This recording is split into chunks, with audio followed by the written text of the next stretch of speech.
Bienvenue sur votre chaîne YouTube Église Moisson Mondiale Paris, une chaîne dédiée à l'édification, à l'affermissement et à la croissance spirituelle. Aujourd'hui, nous venons avec un thème très pertinent, un thème qui nous concerne tous. D'où viennent les liens de famille et comment s'en débarrasser? Pour ce faire, nous allons recevoir le pasteur Freddy Mbiongo. Bonjour pasteur. Bonjour ma sœur. Comment allez-vous? Je vais bien, merci. Et vous? Très bien par la grâce de Dieu. Pasteur, pour commencer, pouvez-vous vous présenter en quelques mots pour pouvoir répondre aux questions de nos internautes qui peuvent être, qui est le pasteur Freddy Mbiongo? Le pasteur Freddy Mbiongo, c'est le pasteur responsable de l'église Moisson Mondiale, un homme de Dieu qui a eu la grâce de connaître le Seigneur très jeune, depuis 90, et qui est consacré au ministère depuis 99 par l'archevêque Albert Kankins. Pasteur, où est basée votre église? Nous sommes basés en région parisienne, précisément à Vitry-sur-Seine. L'adresse est la suivante: 7 place du 19 mars 1962, Vitry-sur-Seine, dans le 94. D'accord. Vous inquiétez pas, on va vous remettre l'adresse à la fin de l'émission pour que vous puissiez vous y rendre facilement. Venons au vif du sujet, pasteur. Qu'appelle-t-on les liens de famille? Ok, merci pour votre question. Avant de répondre à votre question, j'aimerais dire bonjour à tous ceux qui nous suivent, à nos amis qui nous suivent des États-Unis, du Canada, de l'Afrique, en Europe et un peu partout. Et j'aimerais aussi dire bonjour à tous les membres de l'église Moisson Mondiale. Shalom dans vos maisons. Restez connectés, restez branchés parce que nous allons passer des moments exceptionnels avec Dieu.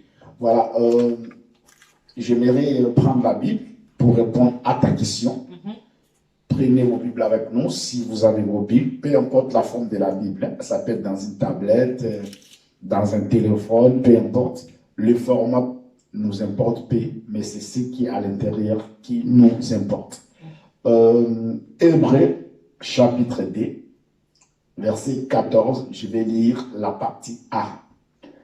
Hébreux, chapitre 2, verset 14, pour répondre à votre question, d'où viennent les liens de la famille. Ainsi donc, puisque les enfants participent au sang et à la chair, cette écriture nous démontre et nous prouve que quand nous naissons dans une famille, nous participons à la chair et nous participons au sang de cette famille. C'est-à-dire, nous pouvons déduire ou dire en un mot pour être clair et être court, je dirais que les liens de famille, c'est un ensemble de phénomènes qui sont liés aux membres d'une même famille qui participent au sang de cette famille. Et les sangs de famille sont transmis des ascendants aux descendants, c'est-à-dire c'est un lien générationnel. D'accord. Pasteur, vous venez de dire que les liens de famille, c'est des liens de sang. Donc, peut-on en déduire que c'est héréditaire? J'aimerais faire une petite différence entre les liens de famille et l'hérédité. Parce que le pasteur Freddy, il a étudié la biologie aussi. Je connais un tout petit peu c'est quoi l'hérédité. Et quand nous parlons de l'hérédité, nous parlons beaucoup plus aux choses qui sont liées à notre constitution en tant que les êtres humains, qui est liée à notre ADN. Mais ici, il s'agit plus des choses spirituelles. Il s'agit plus des choses spirituelles quand nous parlons de ça. Il s'agit de la manipulation du diable au travers du sang que nous avons hérité de nos familles, au travers du sang que nous avons hérité de nos grands-parents, de nos parents. Il s'agit de cette manipulation-là. Donc, il ne faut pas confondre l'hérédité et les liens des familles. D'accord. Quoi qu'il y ait, l'hérédité, c'est aussi des ascendants aux descendants. Et les liens de famille, c'est aussi des ascendants aux descendants. Mais ça c'est spirituel et ça, c'est naturel. D'accord. Voilà. Pasteur, est-ce qu'on peut être chrétien né de nouveau et être encore sous l'emprise des liens de famille? Ou c'est que pour les païens? Une très belle question. Est-ce qu'on peut être né de nouveau, on peut être chrétien et avoir les liens des familles?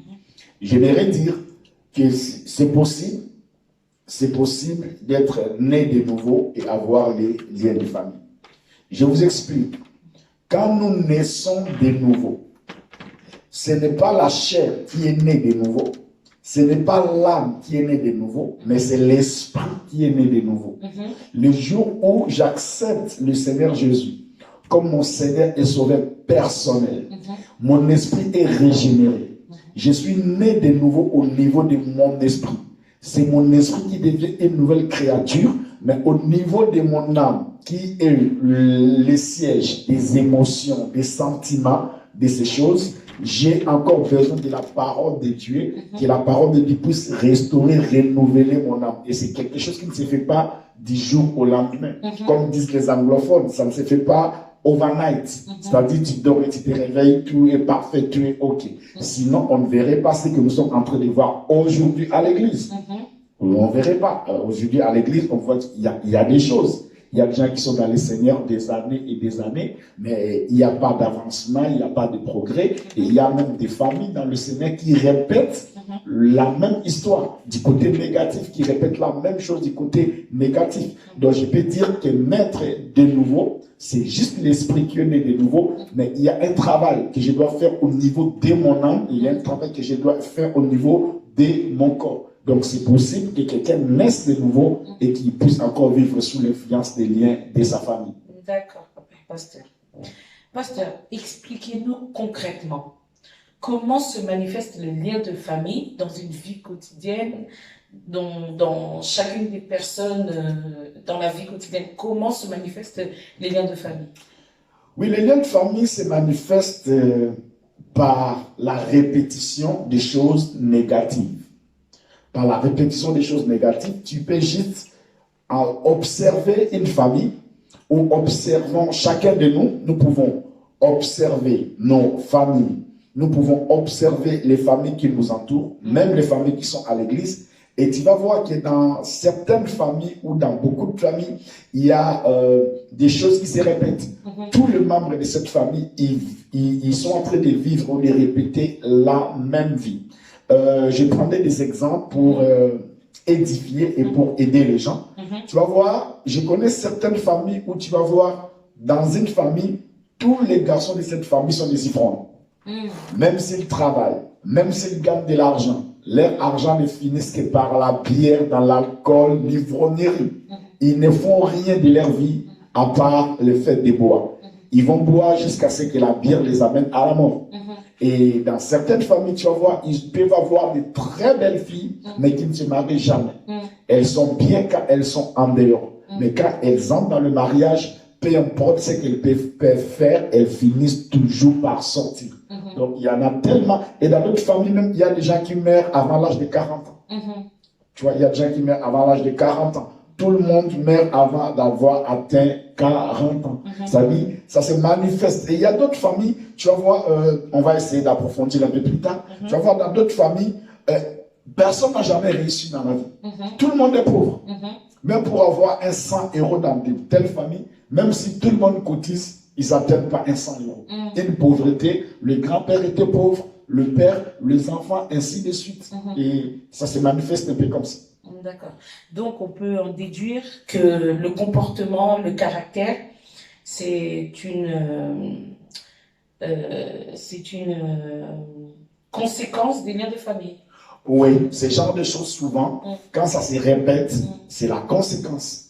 Comment expliquer que dans une famille, tout le monde, comment expliquer que dans une famille, tout le monde peut être pauvre? Comment expliquer que dans une famille, tous ceux qui se marient, ils finissent toujours par sortir de ces mariages? Et moi, j'ai observé et j'ai regardé. Tu vas voir dans d'autres familles, toutes les filles de cette famille-là, ils font des enfants avant d'aller au mariage. Tout le monde devient fille, mère avant d'aller au mariage. Si ça se répète pour tout le monde, c'est-à-dire que la Bible dit aussi, sans oublier dans Hébreu, que les choses que nous voyons ont été faites des choses invisibles.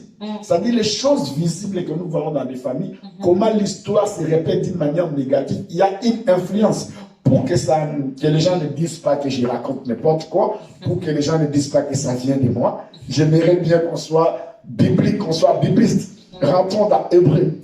Rentrons dans Hébreux. Cette fois-ci, on va prendre le chapitre premier. En parlant de la Bible, pasteur, Oui. le lien de famille, c'est biblique. Il y a des personnages de la Bible qui ont eu ce lien de génération en génération. Oui, je vais Vous pouvez nous répondre. donner quelques exemples? Oui, je vais bien. Mais pour finir l'idée que j'étais en train de développer, Hébreux chapitre premier, la Bible dit ceci. Je commence, non, Hébreux 11 plutôt, excusez-moi.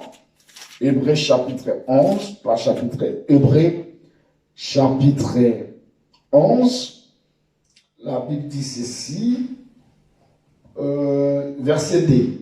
C'est par la foi que nous reconnaissons que le monde a été formé par la parole de Dieu, en sorte que ce qu'on voit n'a pas été fait des choses visibles. Voilà. Les choses que nous voyons très souvent, il y a une influence derrière ces choses. La Bible dit que le monde a été créé par la parole de Dieu, en sorte que ce qui est visible provient de l'invisible.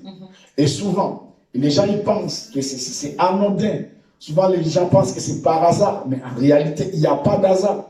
En réalité, voir les membres d'une famille tous mourir à un certain âge, c'est la preuve que derrière, il y a quelque chose d'invisible. Je te raconte l'histoire d'un monsieur ou d'une famille au Nigeria. C'était une famille de chefs coutumiers. Et dans cette famille-là, quand le chef coutumier il mourait, il devait être enterré avec des jeunes femmes. Et un jour, le chef coutumier est mort, ils ont pris des jeunes femmes. Et parmi les jeunes femmes, il y a une qui a dit ceci. Parce que moi, je suis innocente, je n'ai rien fait. J'ai 25 ans. Et vous allez m'enterrer vivant. Dans cette famille aussi, aucune fille de cette famille ne dépassera 25 ans. Et dans cette famille, toutes les filles, elles mourraient avant 25 ans. C'est-à-dire, si tu vis plus à 24 ou maxi 25, ils n'arrivaient pas. Ce sont des liens. Ils étaient liés. Et les gens peuvent dire non, c'est une coïncidence. Je connais encore une autre famille, ça c'est peut-être loin, on va dire au Nigeria. Mais moi, je connais une famille congolaise où dans cette famille, ils avaient des très belles femmes. Et toutes ces filles, elles se mariaient normalement. Elles allaient dans le mariage et faisaient un enfant, des enfants. Elles finissaient toujours par sortir de ces mariages. Donc divorcées. Divorcées. Et divorcées. Toutes les filles de cette famille ont divorcé et toutes, au moins 4 ou 5 filles de cette famille, elles ont toutes été atteintes du sida. Mais tu ne vas pas me dire qu'elles étaient prostituées plus que toutes les autres femmes. Pasteur, est-ce que les parents déjà étaient des divorcés ou ça a commencé qu'avec les enfants? Les parents aussi étaient des divorcés. D'accord. Voilà. Les parents étaient des divorcés. Et voilà. Et pour revenir à la question qui était dit, tu m'as posé une question en disant, est-ce qu'on peut trouver des exemples bibliques? Des liens de famille. Oui, des liens de famille. Voilà. Une très belle question. Merci pour cette question. J'aimerais dire à ceux qui nous suivent partout qu'il y a des exemples bibliques. Et pour ce faire, j'aimerais prendre l'exemple de la personne que la Bible appelle le père de la foi. Vous connaissez la personne? C'est Abraham. Yes. Bien que c'est vous qui posez des questions. C'est vous qui posez des questions. Je n'ai pas le droit de poser de questions. C'est Abraham qui est considéré comme le père des croyants. C'est Abraham qui est considéré comme le père de la foi. Mais j'ai étudié la famille d'Abraham. Et j'ai relevé que dans cette famille, il y avait 3 problèmes majeurs qui rongeaient la famille d'Abraham. Le premier problème où j'aimerais énumérer dans cette famille, c'est que dans cette famille, il y avait un problème de stérilité.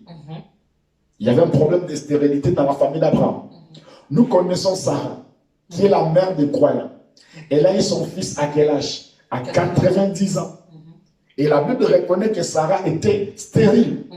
Et c'est jusqu'à 90 ans qu'elle a eu son enfant. Si tu veux un second exemple, parce que la Bible dit, sur la déposition de 2 ou de 3 témoins, la chose est vraie. Voilà. Si je donne un seul exemple, vous me direz c'est juste un exemple isolé. Mais là, je vais vous donner 2 ou 3 exemples qui confirment la parole de Dieu et qui confirment la pensée divine. Sarah était stérile jusqu'à 90 ans. Et nous voyons aussi Rebecca, la femme d'Isaac. Rebecca aussi était stérile. Rebecca a conçu difficilement. La Bible dit qu'elle était stérile. 3e exemple, Rachel, la femme de Jacob. Et nous sommes sans oublier que Rachel était la femme que Jacob aimait de tout son cœur. Nous sommes sans oublier que Rachel était cette femme-là pour laquelle Jacob a travaillé pendant 14 ans. Parce que son oncle lui dit, je préfère te la donner que de la donner à quelqu'un d'autre. Parce qu'à cette époque-là, ça pouvait se faire, le mariage entre frères et sœurs et tout ça. Et puis entre cousins et cousines. Et il a travaillé 7 ans après, on lui donne Léa. Et son oncle lui dit, travaille encore 7 ans.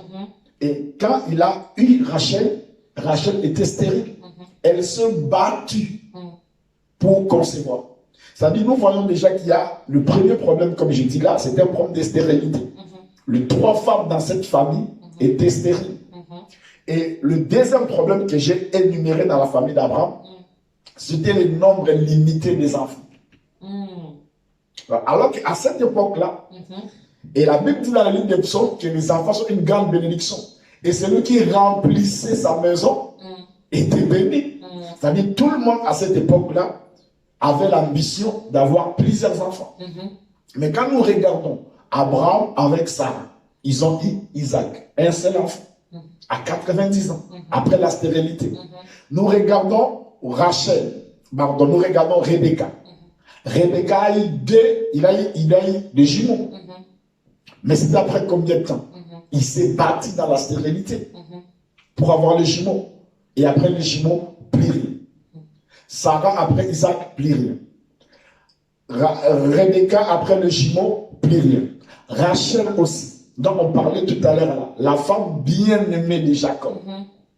Elle aussi, elle n'a eu que 2 enfants. Joseph et Benjamin.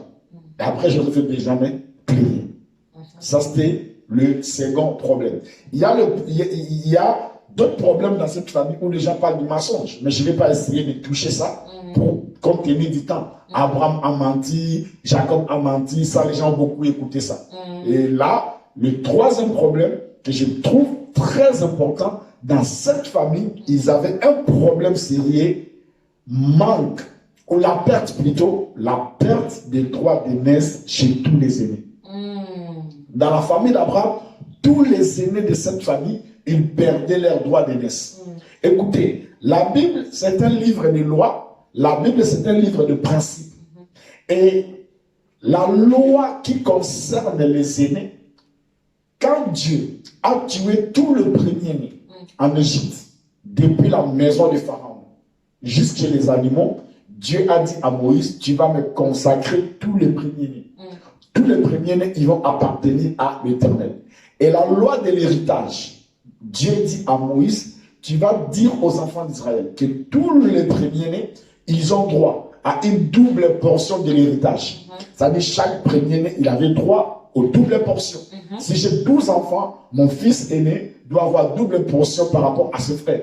Mais dans la famille d'Abraham, nous allons voir que cette famille, tous les premiers-nés, ils perdaient les droits d'aînesse.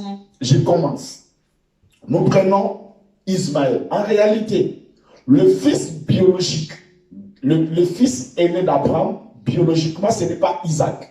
Mais biologiquement, c'est Ismaël. Voilà. Quand Sarah avait ces difficultés, et difficultés même auxquelles nous faisons face aujourd'hui, parce que Sarah a demandé à Abraham de prendre Agar, sa servante. Et Agar a conçu et elle a enfanté Ismaël, qui est le père de tous les Arabes.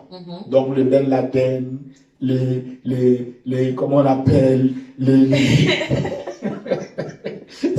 c'est les ancêtres, le Ben Laden, le Saddam Hussein, tous ces mondes-là, ils sont la descendance d'Ismaël. C'est-à-dire c'est Sarah qui nous a amené ce problème, que nous faisons face jusqu'à aujourd'hui. Et voilà, en réalité, selon la loi de l'héritage, la personne qui est supposée avoir double portion, ce n'est pas Isaac, mais c'est Ismaël.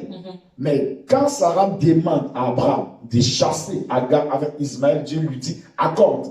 Parce que c'est Isaac qui a reçu la double portion de l'héritage. C'est par Isaac que le Christ est né. C'est-à-dire Isaac a pris le droit de naissance de son frère Ismaël. Après, Abraham engendre Isaac. Isaac aussi, il a des jumeaux. Ésaü et Jacob. Et nous connaissons l'histoire. Nous connaissons l'histoire. Depuis le ventre de leur mère, quand les enfants se battaient, Rebecca est allée prier. Elle est allée consulter Dieu. Et Dieu lui dit, dans ton ventre, il y a deux nations. Le plus jeune va assujettir l'aîné. Et Dieu dit, j'ai aimé Jacob et j'ai haï Ésaü. Elle avait déjà la prophétie que le père n'avait pas. Mais le père, voulant faire des choses d'une manière normale, le père voulant respecter le droit de naissance selon que Moïse avait établi, il a demandé au fils de lui préparer un mets pour qu'il le bénisse. Je vais ouvrir une parenthèse pour dire que c'est toujours important quand tu veux une bénédiction de faire des choses. Et on aime toujours le dire, la bénédiction ventre vide n'a pas d'impact. La bénédiction ventre vide n'a pas d'impact. Donc il a dit que je mange d'abord. Et si je mange, je suis content. Je provoque l'onction. Donc ça aussi, j'ouvre la parenthèse pour dire à tous ceux qui nous suivent, tu veux la bénédiction de ton père, tu veux la bénédiction de ton père spirituel, mais provoque ça. Bénis ton père. Amen. Il sera content, et quand il sera content, il va prononcer des paroles qui vont s'attacher à ta vie et ces paroles vont s'accomplir. Yes. Voilà un peu. Donc maintenant, le père voulant faire des choses d'une manière normale, il a demandé à son fils aîné d'aller lui faire un repas afin qu'il le bénisse. Mais nous connaissons ce que la mère a fait. Et Dieu finalement a béni Jacob. Donc Ésaü a perdu son droit d'aînesse. Il a perdu son droit d'aînesse au profit de son jeune frère qui est Jacob. 2. N'oubliez jamais que la Bible dit si la déposition de 2 ou de 3 témoins, la chose est vraie. Mais ce que nous sommes en train de voir là, c'est dans la famille d'Abraham. L'ami de Dieu. Quelqu'un qui marchait avec Dieu, qui parlait avec Dieu, quelqu'un dont Dieu même est venu le visiter d'une manière physique.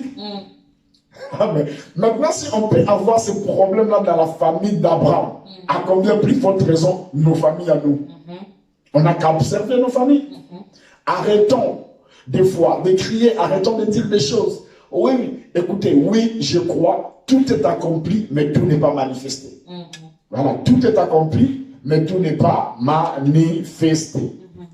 Maintenant, je prends le 3e exemple. J'ai parlé d'Ismaël, comment il a perdu son droit d'aînesse.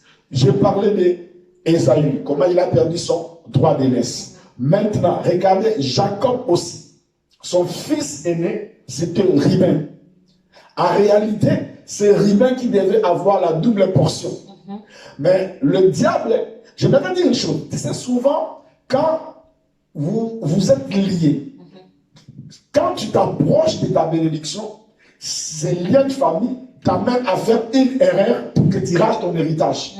Regarde Ruben, il était bien, il vivait bien, il grandissait bien. À un moment donné, quand Jacob était sur le point de distribuer l'héritage, cette influence-là l'a amené à aller coucher avec l'une des femmes de son père. Et son père a découvert. Et c'est comme ça souvent que le lien se manifeste. Quand tu es prêt de percer, quand tu es prêt d'avoir ton miracle, quand tu es prêt d'avoir une promotion, une élévation, ces liens-là s'élèvent et ça t'amène à faire une erreur pour que tu sois dépossédé. Ruben, lui, il est allé monter sur la couche de son père. Et de là, son père le déshérite. Il dit, Ruben, tu es mon premier-né, mais tu n'auras pas la prééminence. Parce que tu es allé monter sur la couche de ton père. Et en disant cela, il a maudit Ruben, il a déshérité Ruben, et il a remplacé Ruben par Joseph, qui est très loin, le petit frère de Ruben. C'est-à-dire, dans cette famille, il y avait un problème sérieux de perte des droits d'aînesse. Ça s'est répété. Comme il participait à ces sangs, tous les aînés de cette famille, ils perdaient leurs droits d'aînesse. Et Jacob, lui aussi, Ephraïm et Manassé. Quand il amène Ephraïm et Manassé devant son père, pour que son père le bénisse.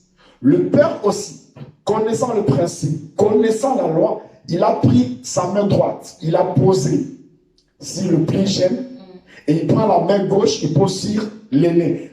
Son fils l'arrête. Joseph dit non, non, papa, ça ne doit pas être comme ça. Lui, c'est l'aîné. Tu dois prendre ta main droite, qui est le symbole de l'autorité. Tu dois mettre ça sur les fils aînés et la main gauche sur les fils cadets. Et Jacob, un homme spirituel qui connaissait aussi la pensée de Dieu, dit non, non, je sais ce que je suis en train de faire. Le plus jeune va dominer sur le plus petit. C'est-à-dire, dans cette famille-là, dans cette lignée-là, tous les garçons, ils perdaient leur droit d'aînesse. Maintenant, ça c'est l'exemple, et j'ai commencé par la famille, la plus grande famille de la Bible, la famille d'Abraham. Donc c'est un phénomène biblique. D'accord. En parlant des familles, pasteur, vous avez fait référence aux femmes d'Abraham, tout ça. Est-ce qu'on peut en déduire que le mariage, ça peut aussi nous lier? Oui. Dans les liens de famille? Oui, oui, oui. Le mariage peut nous lier. Parce que c'est un contrat. C'est une alliance. Quand vous faites une alliance, la force de l'autre devient ta force. Et ta faiblesse aussi devient la faiblesse de l'autre. Et on ne parle pas de mariage tant que les deux couples ne se sont pas unis physiquement leur chair. C'est quand vous unissez votre chair que vous devenez des mariés. Et quand vous vous unissez, c'est-à-dire il y a le transfert du sang. Voilà, c'est-à-dire quand tu entres dans un mariage, tu prends la force et tu prends la faiblesse de l'autre. C'est pourquoi j'ouvre encore une parenthèse pour dire à tous ceux qui ne sont pas encore mariés que c'est très très important. Vous savez, le problème aujourd'hui avec la jeunesse, c'est quoi? Ou le problème avec les frères, c'est quoi? Je commence avec les frères. Le problème avec les frères, c'est ce que les frères, leur problème, c'est la beauté extérieure. On dit, ah, la sœur là, elle est canot, tu vois. Le problème des frères, globalement, c'est un problème de beauté extérieure. Le frère se limite simplement aux beautés extérieures. Elle est belle, elle est calme, je vais la présenter. Ah, voilà, une belle femme, tout le monde va dire, il a épousé une belle femme. Et le problème avec le sœur, aussi souvent, c'est le physique et c'est aussi le finance. Tu vois? Et c'est ce qui amène les gens à contracter des alliances qui compliquent leur vie. La Bible dit, l'homme et la femme deviendront une seule chair. C'est-à-dire que vous êtes maintenant liés. Maintenant, la question que je me pose, si l'homme est convaincu qu'il va à droite, la femme est convaincue qu'elle va à gauche, et que le mariage vous unit, et que chacun essaie de tirer l'autre vers sa direction, et qu'à la fin, personne ne bouge, et qu'il meurt dans cette condition-là, qui a perdu. Je vais encore expliquer bien. Je vais dire tout simplement ceci. Je ne suis pas contre la beauté. Je ne suis pas contre le physique. Mais au-delà de la beauté, au-delà du physique, tu dois comprendre, tu dois savoir qu'est-ce que cette sœur-là, elle porte. Qu'est-ce que ce frère-là, il porte. Parce que ça va t'influencer. C'est une relation. C'est une alliance. Vous devenez une seule chair. C'est-à-dire, sa force devient ta force, sa faiblesse devient ta faiblesse. Regardez un peu l'histoire de Jéricho. Le prophète Élisée, il maudit Jéricho. Il dit la personne qui va venir rebâtir Jéricho, quand il va poser les fondements, il va perdre son fils aîné. Et quand il va poser des portes, il va perdre son fils cadet. Cette prophétie-là est restée pendant 1000 ans. Il y a un homme qui est venu qu'on appelle Hiel de Bethel. On verra ça prochainement. Hiel de Bethel, il arrive. Il ne connaissait pas l'histoire de Jéricho. Il ne connaissait pas qu'est-ce qu'on avait dit sur Jéricho. Il dit non, mais on ne peut pas rester comme ça. Il va falloir que je puisse rebâtir la ville. Et quand il a commencé à rebâtir la ville, quand il a posé le fondement, son fils aîné est mort. Et quand il a posé les portes, son fils cadet est mort. C'est-à-dire que c'est très important, avant de te marier, il faut que tu saches, tu t'engages avec qui, quelle est son histoire, il vient d'où, il vient de quelle famille. Observe sa famille pour savoir qu'est-ce qui t'attend, quel est ton combat dans la famille où tu veux entrer. Ok, papa, pasteur. Pasteur, dites-moi, avec tout ce que vous venez de nous dire, ça a l'air d'être difficile pour se délier des liens de famille, hein, vu que c'est dans le sang. comment peut-on faire pour s'en libérer? Voilà, une très belle question. Comment peut-on faire pour se libérer? La première des choses, c'est qu'il faut que tu connaisses d'abord. Parce que nous le disons et nous le répétons toujours, la délivrance commence par la prise de conscience. Tant que tu n'as pas pris conscience qu'il y a un problème de lien, tu ne peux pas t'en débarrasser. Tu vois, il faut que tu prennes conscience qu'il y a un problème, que tu prennes conscience qu'il y a un souci. J'ai toujours dit aux gens, mais c'est simple de savoir qu'il y a tel ou tel autre problème dans la famille. Prends la famille de ton père. Regarde la vie qu'ils ont menée. Ton père, ses frères et tout, et tout, et tout. Tes tantes, comment ils ont vécu. Comment ils ont fait. Comment était leur vie. Sur le plan marital. Sur le plan économique. Ils ont souffert de quoi comme maladie. Tu regardes, ils sont morts comment. Tu prends la famille de ta mère, tu regardes. Parce que je le dis toujours, les esprits qui nous combattent ne sont pas de nouveaux esprits.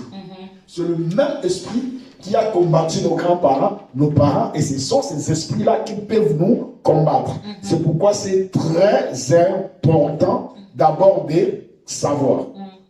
Tu ne peux pas être délivré si tu ne sais pas, si tu n'as pas pris conscience. Mais tu as posé une très belle question que j'aimerais que la Bible nous réponde. Tu as dit, est-ce que du fait que c'est dans le sang, est-il possible de se libérer de ça?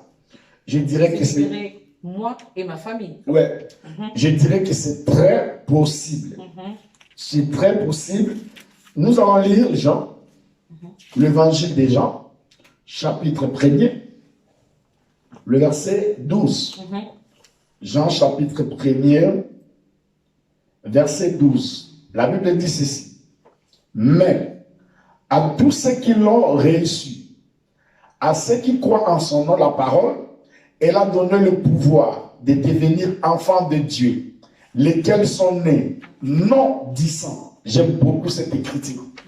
On dit lesquels sont nés non du sang, ni de la volonté de la chair, ni de la volonté de l'homme, mais de la volonté de Dieu. Voilà, le lien de famille, pour être libéré de ces liens, j'ai dit la première chose, c'est ce que tu prennes conscience qu'il y a un problème. Et en prenant conscience qu'il y a un problème et que tu acceptes Jésus. Parce que la Bible dit que les enfants participent à la chair et au sang. Quand nous naissons dans nos familles, je l'ai dit, nous participons. Que tu le veuilles ou pas, tu participes. Tu hérites les passifs et tu hérites les actifs de cette famille. Parce que tu as leur sang. Maintenant, pour être délivré plutôt de ces liens de famille, il faut que tu acceptes le Seigneur Jésus comme ton Seigneur et Sauveur personnel. Et la Bible dit ceci, à tous ceux qui ont reçu le Seigneur Jésus, il leur a donné le pouvoir de devenir enfants de Dieu. Quand nous naissons dans le Christ, nous avons le pouvoir de devenir enfants de Dieu. Et la Bible dit que nous sommes nés non par la volonté du sang. Gloire soit rendue à Dieu. On commence justement par le sang. Nous ne sommes pas nés ni de la volonté du sang, ni de la volonté de la chair, mais de la volonté de Dieu. Donc, quand nous acceptons le Seigneur Jésus, quand nous naissons dans la famille de Dieu, nous sommes maintenant exempts du sang de nos parents. Maintenant, il faut que quelqu'un nous conduise. Il faut que quelqu'un nous explique. Il faut que quelqu'un nous amène sur le chemin de la délivrance pour que nous puissions comprendre. Parce que notre identité a changé. Et nous parlerons de l'identité des croyants. Notre identité a changé. Nous ne participons plus à ce sang-là. Nous devons nous délivrer et nous devons nous libérer de toutes les alliances et de toutes les conséquences qui sont liées à ce sang. Voilà, en un mot, je dirais que c'est ça. En réalité, c'est un sujet vaste. C'est un sujet vaste. Nous avons fait un aperçu général. J'aimerais dire à tous ceux qui n'ont pas encore accepté le Seigneur Jésus comme Seigneur et Sauveur, je vous invite d'accepter le Seigneur Jésus comme Seigneur et Sauveur personnel, et ainsi vous serez déjà sur le chemin. Vous serez sur le chemin. Vous serez sur le chemin de votre délivrance.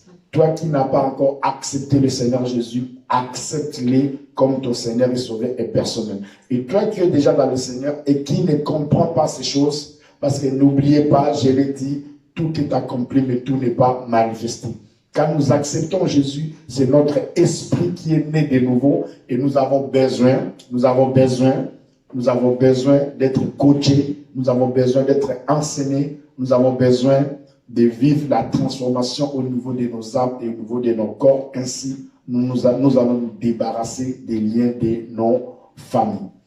Et aussi, j'aimerais inviter ceux qui nous suivent partout. Nous avons un événement à l'église, le 8 novembre. Ça sera un dimanche. Nous avons un événement qui concerne les familles. Voilà, nous sommes en train de parler des familles. Nous avons un événement qui parle des familles. Je vais approfondir ces messages. Je vais aider les familles à se libérer. Il y aura une délivrance de vos familles. Il y aura une prière pour vos familles.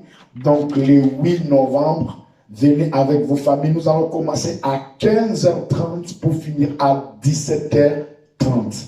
Et ça sera à l'église Moisson Mondiale, située en région parisienne, précisément à Vitry, 7 place du 19 mars 1962, Vitry-sur-Seine dans le 94.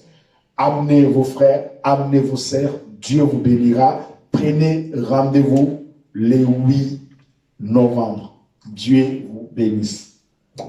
Voilà, c'était la sœur Laetitia Kifani, lectrice attitrée de l'église Moisson Mondiale. On vous dit à la prochaine fois pour un prochain thème. Soyez bénis et invitez, n'hésitez pas à inviter, à partager, à s'abonner à la chaîne Église Moisson Mondiale. Et voilà, que Dieu vous bénisse. Bye bye, shalom dans vos maisons. Dieu vous bénisse.